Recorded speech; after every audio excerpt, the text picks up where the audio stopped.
पैसा, हुनर, समय और श्रम, 5 बात। इसका आप लोगों को त्याग करना होगा, समर्पण करना होगा। जो आपके पास है आदमी उसी का त्याग कर सकता है, जो है ही नहीं उसका त्याग कहां से करेगा?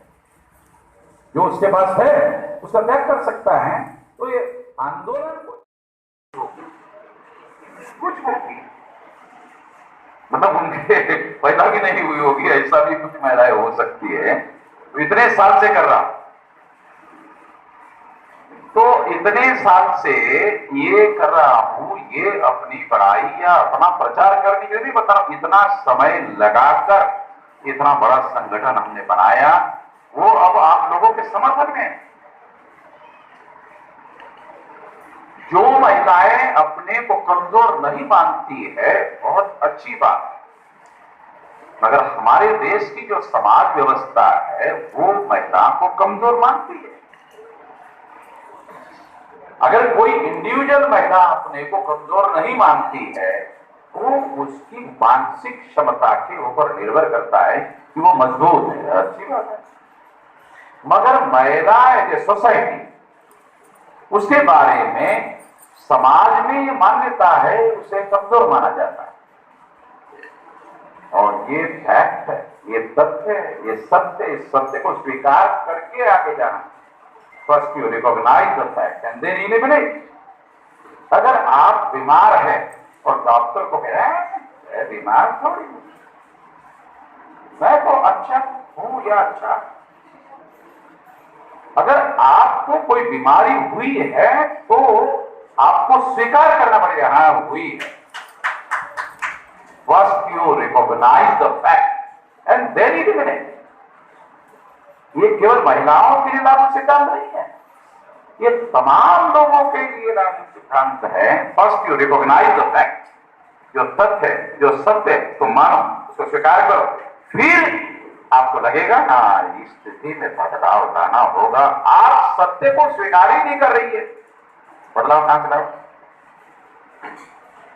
बदलाव तो तब होगा जब तथ्य को और सत्य को स्वीकार किया जाएगा। इसलिए मैं आपको बता रहा हूं कि महिला एज ए सोसाइटी को कमजोर माना जाता है, समाज मान्यता है, समाज ये मान्यता है, समाज गलत है वो मान्यता। उसके दो अर्थ है, पहला को कमजोर मानना, इक्वलिटी बिफोर लॉ जो संविधान में बाबा साहब अम्बेडकर ने लिखा, उसमें स्त्री और पुरुष के रेफरेंस में लिखा हुआ है equality before law, gender equality. स्त्री है पुरुष हो, कोई भी हो, उसको वो बराबर है। ये संविधान ने घोषित किया, इसका अर्थ एक है। दूसरा अर्थ क्या है? इसका अर्थ ये नहीं है कि सारी महिलाएं समान है, इसका अर्थ ये नहीं है। इसका अर्थ क्या है? समान समाज में नहीं है, इसलिए कानून के द्वारा उनको समान घोषित किया है, इक्वलिटी बिफोर लॉ। वो नहीं है समान, इसलिए संविधान घोषित कर रहे हैं समान है, उसके साथ वैसा व्यवहार होना चाहिए। अगर समाज में गलत व्यवहार हो रहा है तो आपको आर्टिकल 32 के तहत हाईकोर्ट सुप्रीम कोर्ट में जाकर वो अधिकार आप हासिल कर सकते हैं, और हाईकोर्ट सुप्रीम कोर्ट कहेगा संविधान में लिखा हुआ तो बराबर। दो चीजें अलग अलग।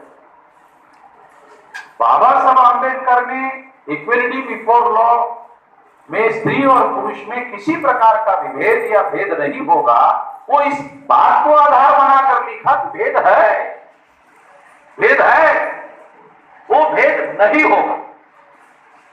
यानी कम से कम देश चलाने वाला जो कानून है, लॉ ऑफ द लैंड जो है, वो भेद नहीं मानेगा तो समाज तो मानता है, समाज तो मानता है, समाज मानता है, इसीलिए संविधान नहीं मानता,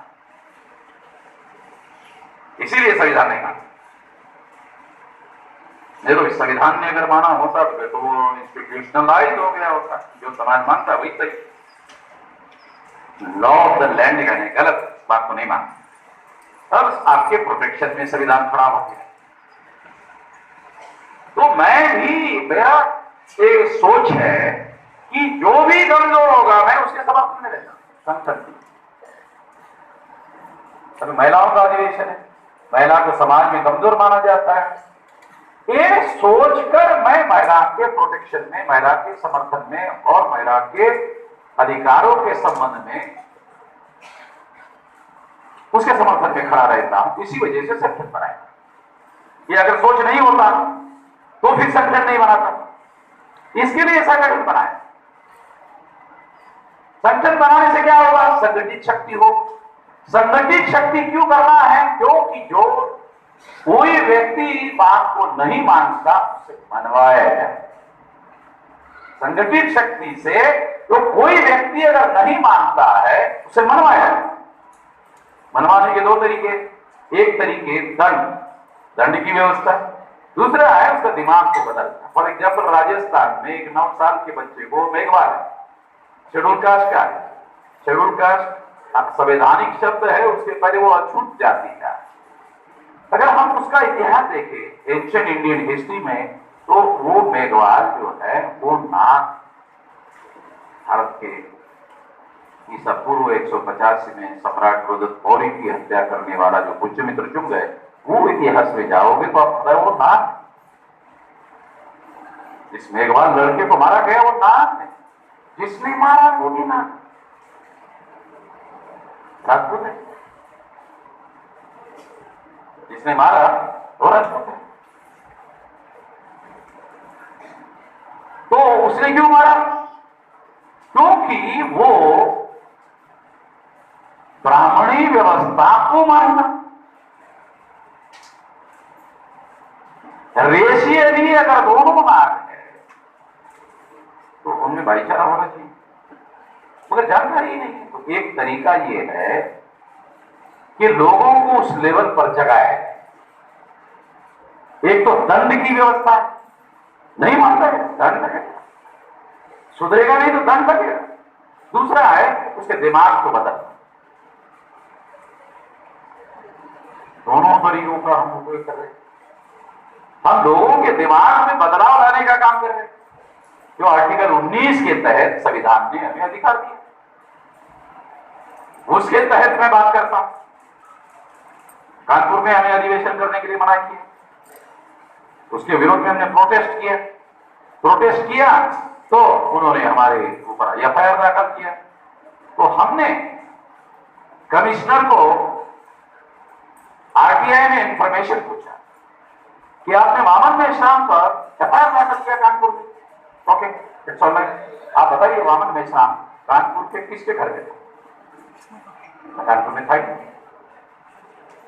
आप बताइए वामन मेश्राम कानपुर में किस कार्यकर्ता के घर में था? उसका सबूत पुलिस वाले दिखे। अगर आपके पास कोई भी सबूत नहीं है तो एफआईआर नहीं सकते। ओके, समझ में आ गया? आपको एग्जाम्पल की तरह बता रहा हूं। उन्होंने हमारे अधिकार, जो संवैधानिक अधिकार है, जो फंडामेंटल राइट है, एक तो संवैधानिक अधिकार है, दूसरा फंडामेंटल राइट है कि जो मैं